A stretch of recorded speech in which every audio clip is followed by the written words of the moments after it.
heartily welcome to all the bankers in this lovely session. And in this session, we are going to solve some MCQs that is related to your module B. Okay. So I am just requesting you all of the bankers here that just use your pen and paper so that if you're finding anything is important, so that you can just pen down that. Okay.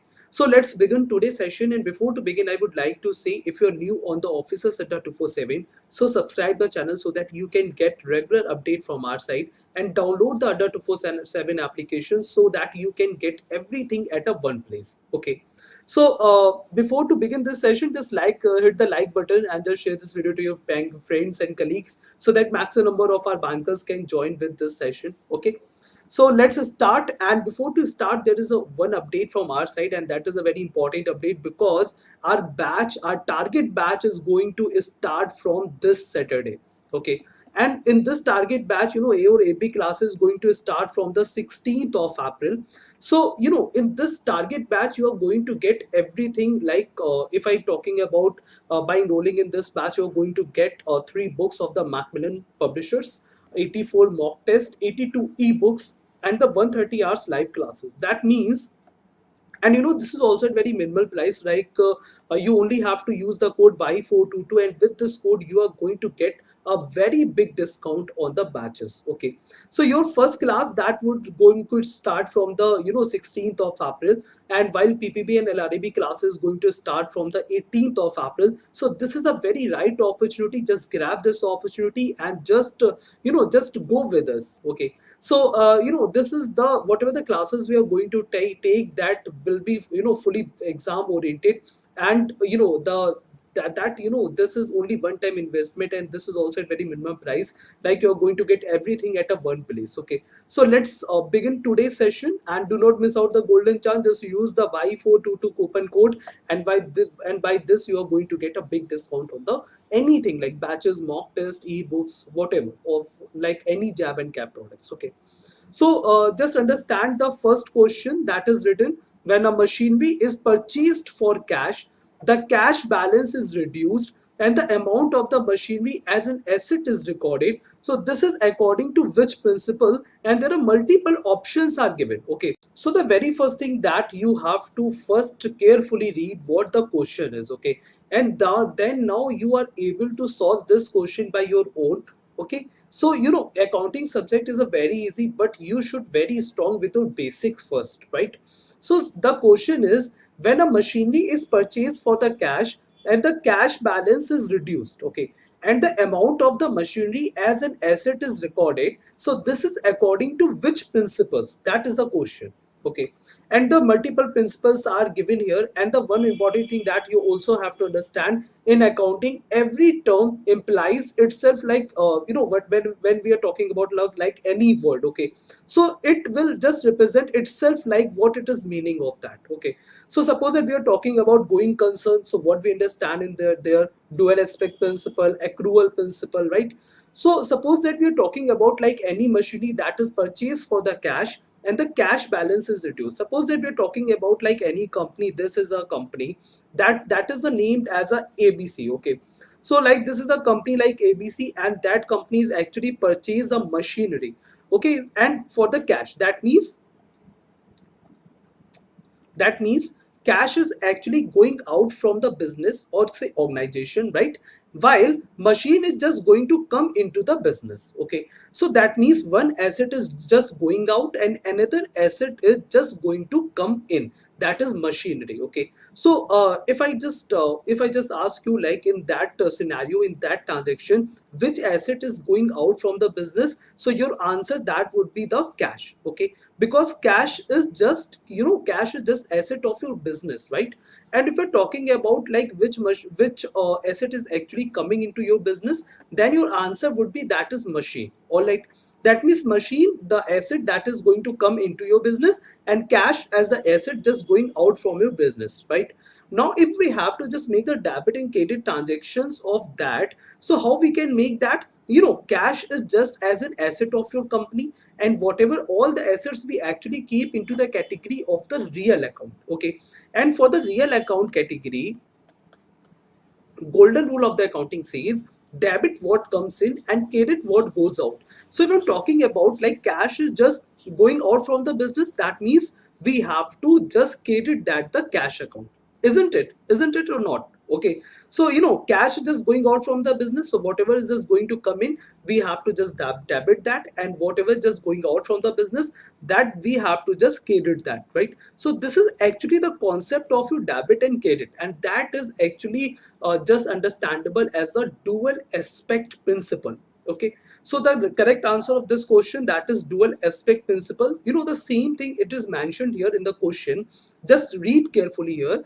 When a machinery is purchased for the cash balance is reduced and the amount of the machinery as an asset is recorded. So this is according to which principle? So it is according to the dual aspect principle, because cash balance is actually reduced because cash is just going out from the business, and the amount of the machinery that is actually recorded as an asset, right? So that means it is a talking about the debit and credit. Okay, so this is according to which principle? That is dual aspect principle. So that will be your correct answer of this question. Okay, so I'm hoping that everyone just understand this concept, right? Now understand another question.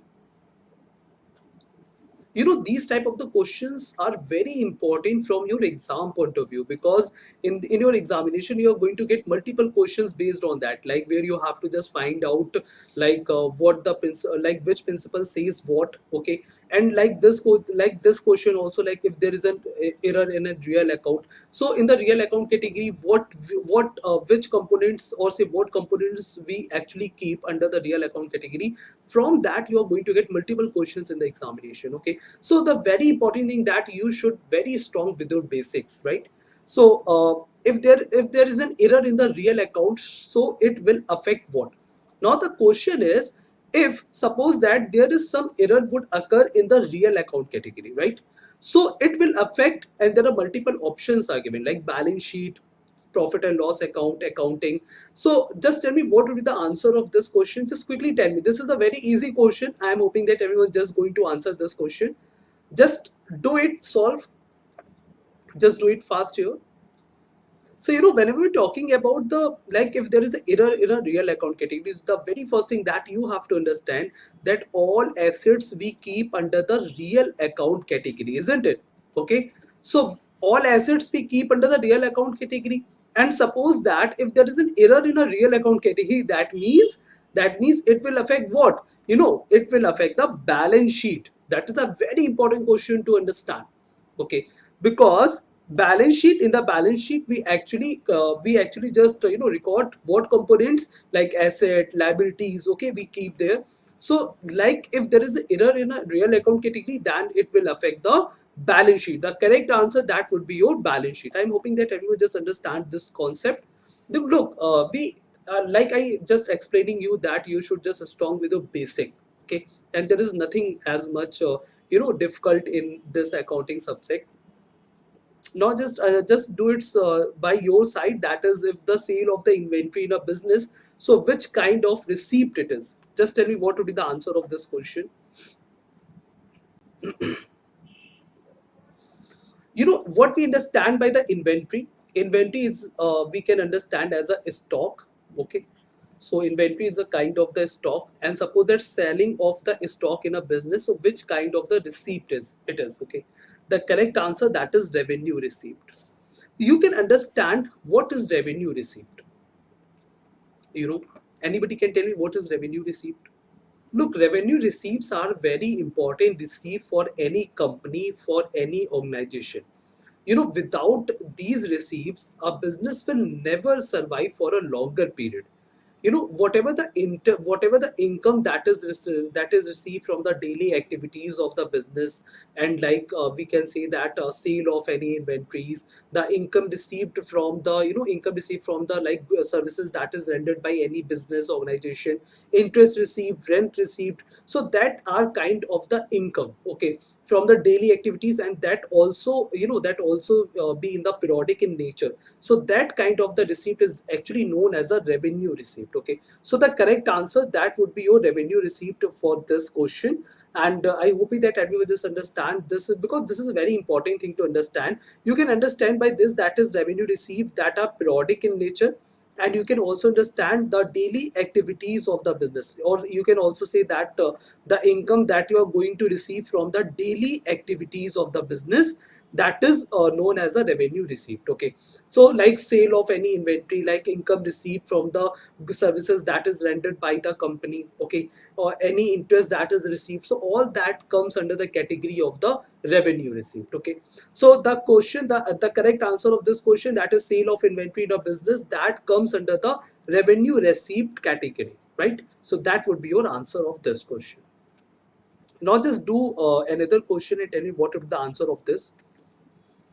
Whenever we're talking about like interest on loan paid by the business, that are the example of. Now again you have to understand there is a one thing, or you can also say that there is a one concept that that you have to understand, that anything that is periodic in nature, like we understand in the previous example for the income, and the same thing we have to understand for the expense, that are periodic in nature. Suppose that any loan taken by the business, and for that the business have to pay the loan, okay, so that is also comes under the category of the revenue expenditure.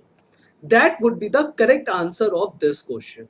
Okay, so this is, I think, now this is a very now this is very understandable for everyone, like interest on loan paid by the business. So you have to understand, if any business is just taking the loan, that means the business have to regularly pay the interest of that loan until the till the, or you can also say till the maturity time of that loan. So that is known as a revenue expenditure. So the type of the expenses, that is revenue expenditure, and you can also relate to the like concept of the periodic in nature, right? So that is revenue expenditure. In the previous slide we actually understand a revenue received, in this we understand revenue expenditure. Okay, or you can also say that that is revenue expense. All right, next question.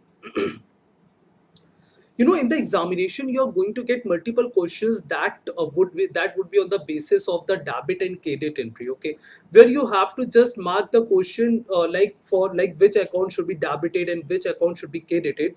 Like this question is, Mr. A is the owner of any firm, right? So due to business entity concept, you have to understand, like suppose that this is Mr. A, and the Mr. A has a firm, like or say Mr. A has a own company which is named as XYZ Limited. Okay, so due to business entity concept, both are the different entity. Okay, that means Mr. A is a different entity, and this business, or say if Mr. A just opened his company, but due to business entity concept, Mr. A and XYZ Limited both are different entity. Okay, so the only thing that you have to understand, whatever the thing of the cash, like if I'm talking about like Mr. A is the owner of the firm, or say XYZ Limited, right? He commenced business with a cash 80,000 rupees. Okay, so suppose that Mr. A is just going to infuse in his company, or you can also say that just going to start a business with a 80,000 rupees. Okay, so the question is, like what would be debit and credit while generalizing? So how to generalize that?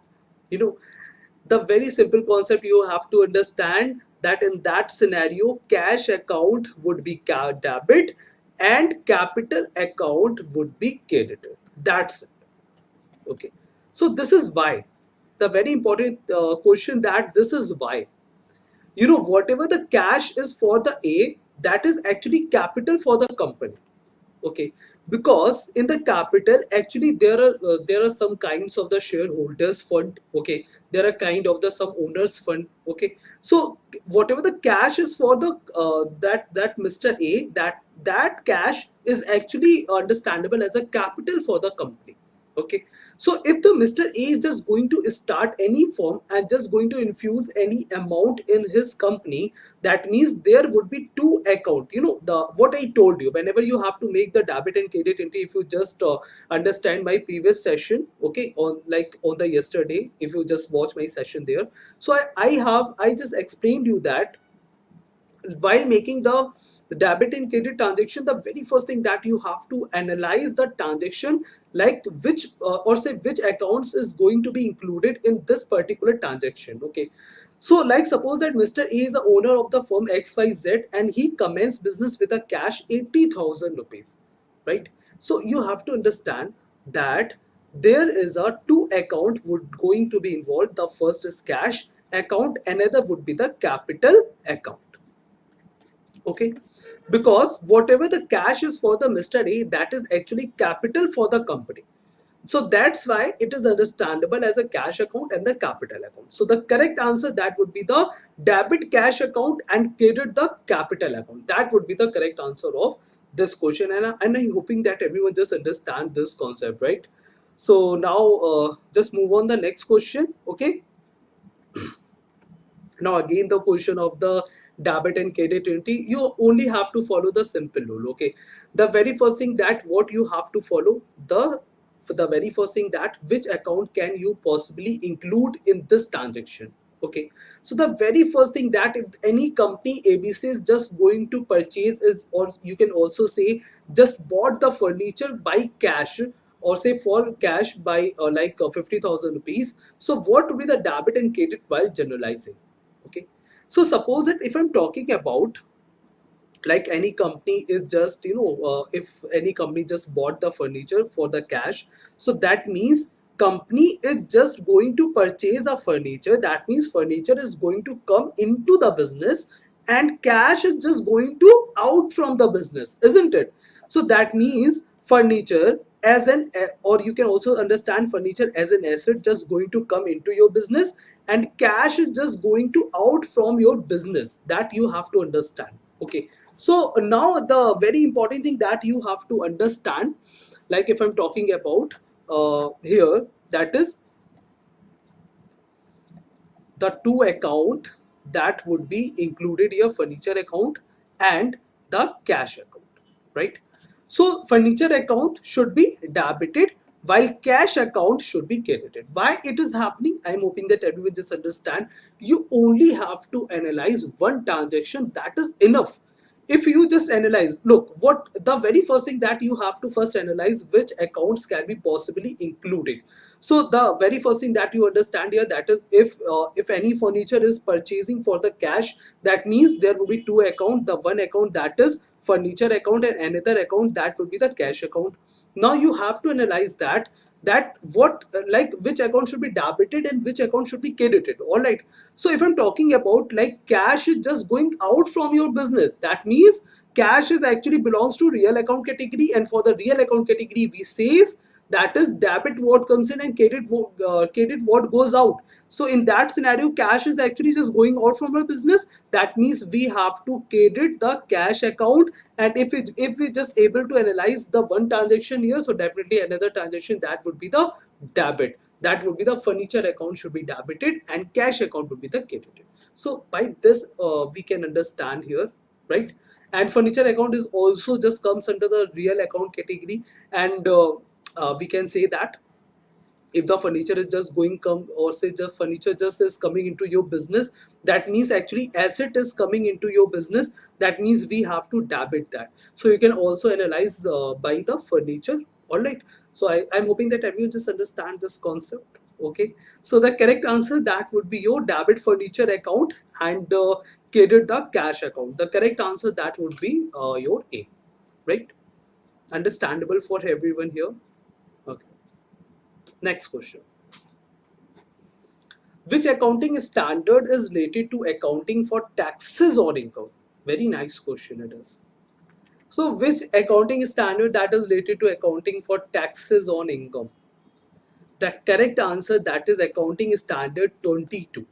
Okay, so the correct answer, that is accounting standard 2, actually belongs to the accounting for taxes on the income. That's it, that you only have to understand by this, because in the examination you just are going to get the questions that is related to multiple, or say match the following questions type. Okay, so okay, if I ask you what, just tell me accounting standard 3 that is related to, accounting standard 3 that is related to your cash flow statements. All right, so accounting standard 3 actually related to cash flow statement. Accounting standard 15 that is related to, yesterday session I actually explained you, that is employee benefits. All right, and accounting standard 10 that is related to fixed asset. Very nice. Okay, so very nice attempt by everyone here. So accounting standard 3 cash flow statement, accounting standard 22 that is accounting for taxes on the income, accounting standard 15, employee benefit, accounting standard 10, fixed asset. All right, just understandable for everyone here. I'm hoping that everyone just understand this concept. Next question. The process of grouping of transactions or entries of one nature is called, very important step here, what I exactly told you. Look, whenever we're talking about any transaction, so the very first thing what we understand for the transaction, like first transaction is just going to record. Okay, after that we actually sorting or say grouping of particular transactions, or say we actually gave the particular transactions a name. Suppose that like many transactions, that is for the cash account, or say many transactions is done for the cash. So we actually sorting out that, and we just make the one particular account here, that is cash account. So that means where we include like whatever the cash transactions, or say whatever the transaction that is related to cash, we actually just record in the cash account. That is a process of the classifying. That is a very important thing. You know, there are multiple phases you are going to understand for the accounting. Like accounting has a, if I have to say, there are basically four phases of the accounting cycle. So the first, that is recording, classifying, summarizing, and fourth is interpreting. Okay, so like in the recording we actually record the transactions. In the classifying, like it name itself representing, that is classifying. That means we have to just sorting or grouping the same account under the one designated name. Okay, so that is the correct answer of your B, right? Next question. According to balance sheet equation, liabilities are equal to. Just tell me what will be the answer of this question. So just read the question very carefully. You know, according to the balance sheet equation, liabilities are equal to. The very important thing that here you have to understand, the balance sheet equation is also understand as a accounting equation. That is a very important thing that you have to understand, because sometime you are going to get like the term that is accounting equation. So you have to understand that accounting equation is also known as a balance sheet equation, as well as it is actually the foundation of the double entry bookkeeping system. So what I say it is foundation of the double entry bookkeeping system also, right? So whenever we're talking about the balance sheet equation or say accounting equation, it actually represents the relationship between the assets, liabilities, and equity. Okay, so the equation, that is asset will be equal to liabilities plus equity, or you can also say that equity, there may be some shareholders fund also. Okay, so assets that will be equal to liabilities plus equity, and just trust me, based on that equation you are going to solve the multiple questions in the module C. Okay, so this is a very important this is a very important thing that you have to understand, that assets is equal to liabilities plus equity. So the correct answer, just tell me here, that would be assets minus equity, or say capital. All right, so the correct answer, that would be the C here. That would be your correct answer. Okay, I'm hoping that everyone just understand this. Next question. The cost of use of things or services for purpose of generating revenue is called what? You know, in today's session we understand a very important thing. The very first thing that we understood about the revenue receipt, revenue expenses. Now the cost of use of things or services for the purpose of generating revenue, that is called expenses, and that term you are also going to get multiple times while you are just going to read multiple chapters in that module B. Okay, so that means the what the cost is called, the cost is actually called the expense. And expense is what? Like the cost of use of the things or services for the purpose of generating revenue, like from the ordinary course of activities of the business. Okay, so that is known as the expenses. Okay, so I'm hoping that everyone just understand this concept. So that's all for this session. Now one more thing, that just tell me how many marks you all just got in this 10 MCQs. Like what the marks you all just get here.